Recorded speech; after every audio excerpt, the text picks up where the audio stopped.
Welcome back to the Fore with the Fore. And our special guest this week from the Titsburgh Feelers, Mr. Mike Bell. Mike, we are going to get into a couple deep dive questions with you. First and foremost, I think it's on everybody's mind, but which 0-2 team is capable of going 0-14? Oh, that's a very good question. You know, when you're close to the top, it's hard to pay attention to the bottom. I mean, what we got 3, 4 teams 0-2, but there's one that really stands out. Pigskins and Foreskins, they resemble the 2017 Cleveland Browns. I do not think these guys are going to get a win this year. I mean, they got a couple key players on their team, but what have they done? They've lost two weeks in a row. I don't see them going far. That's not a shocker. I mean, 11 out of 12 Rick League members polled. I think that's the number one choice. With the Foreskins in mind, what team do you think has to turn a big blockbuster trade to get back into the playoff mix? There's a famous quote by a gentleman named Michael Scott. I don't know if you've heard of him, but you miss 100% of the shots that you don't take. And that's exactly what Fear Boners is doing right now. They really need to make a trade.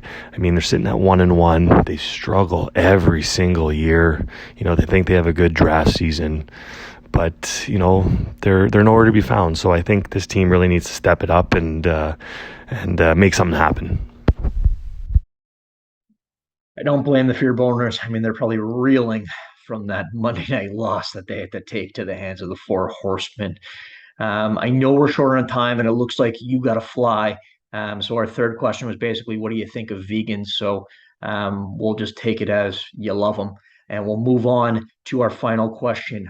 Big matchup this week for you, taking on the real deal Holly Fields.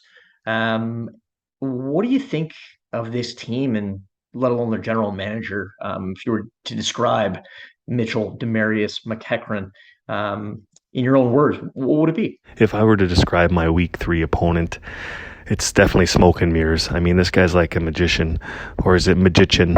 I don't know. Tomato. I always struggle with those two. Anyways, but this guy's won 1-2 championships over the years.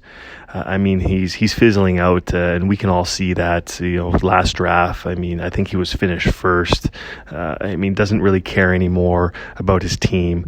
I wouldn't be surprised if we see in the next year or two that he's going to be on TV broadcasting, because that's what he's good at. He talks. He's a talker, right? I mean, can't coach, but he can talk. So I don't know. I mean, all the power to him. We'll see what happens at the end of the season. But yeah, definitely smoke and mirrors coming from that team.